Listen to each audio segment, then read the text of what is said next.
Hello students. अब lesson 9 में आगे बढ़ेंगे। हमने 5 पंक्तियाँ की थी।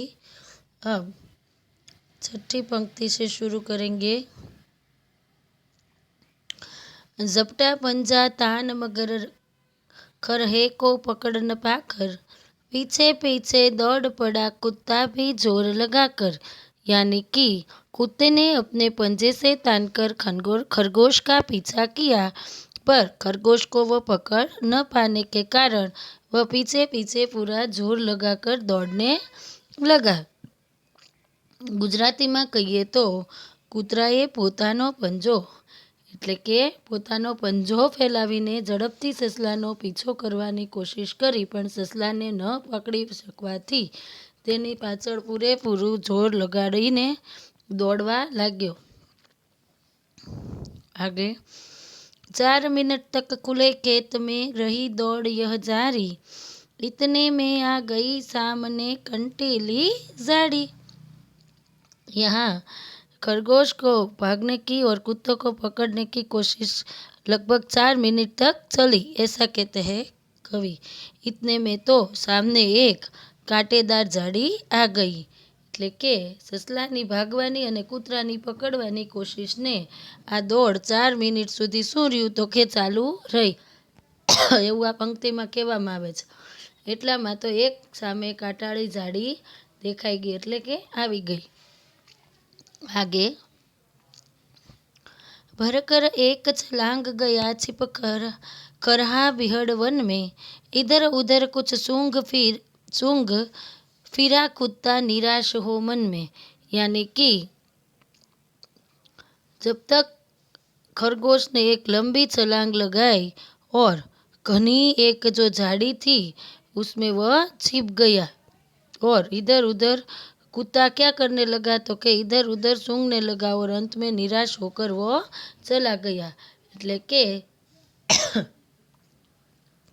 ગુજરાતીમાં કહીએ તો એટલી જ વારમાં સસલાએ તો એક લાંબી છલાંગ લગાવીને ગીચ કાંટાળી ઝાડીમાં છુપાઈ ગયું, અને કૂતરો આમ તેમ સૂંઘીને અંતે નિરાશ થઈને પાછો ફરી ગયો।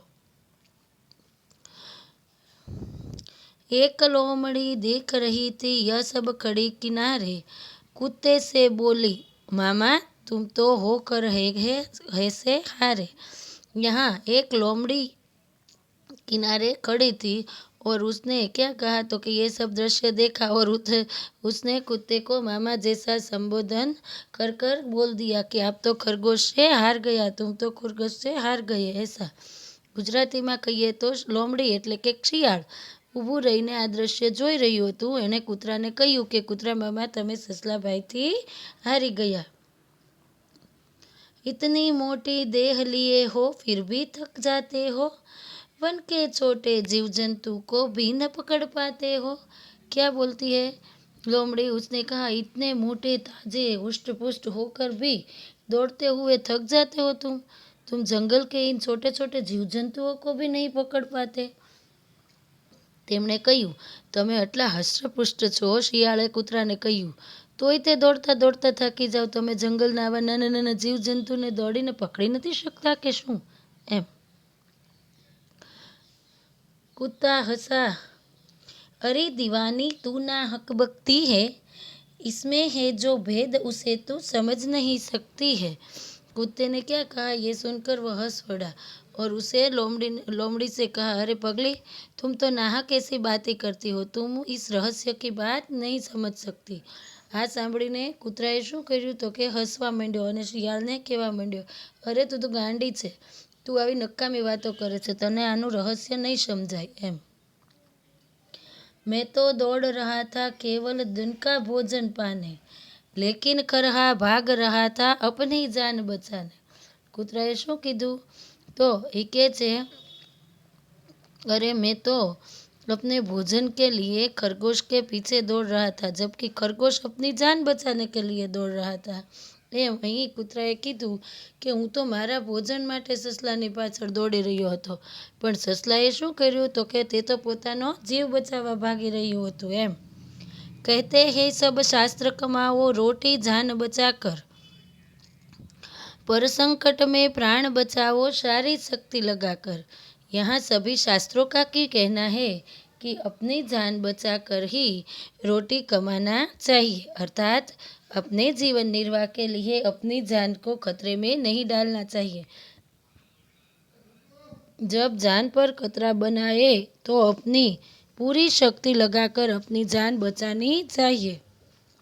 આમ બધા શાસ્ત્ર કહે છે કે પોતાનો જીવ બચાવીને જ રોટી મેળવવી જોઈએ, અર્થાત આજીવિકા લેવી જોઈએ। કોઈના જીવન નિર્વાહ માટે પોતાનો જીવ જોખમમાં મૂકવો જોઈએ નહીં। જ્યારે જીવનું જોખમ આવી પડે ત્યારે પોતાની પૂરેપૂરી શક્તિ એકત્ર કરીને પોતાનો જીવ બચાવવો જોઈએ। मेरे विद्यार्थी भाई बहन, मेरा यह प्रयास रहा ये काव्य आपको समझाने का। यद्यपि आपको कोई भी डाउट हो तो आप मुझे पूछ सकते हैं। मैं आपको बता दूं कि आपको फेयर बुक में शब्दार्थ मुहावरे लिखने हैं। ये जो विकल्प है नहीं लिखना है, 1-2 वाक्य में प्रश्न है ये आपको लिखने हैं।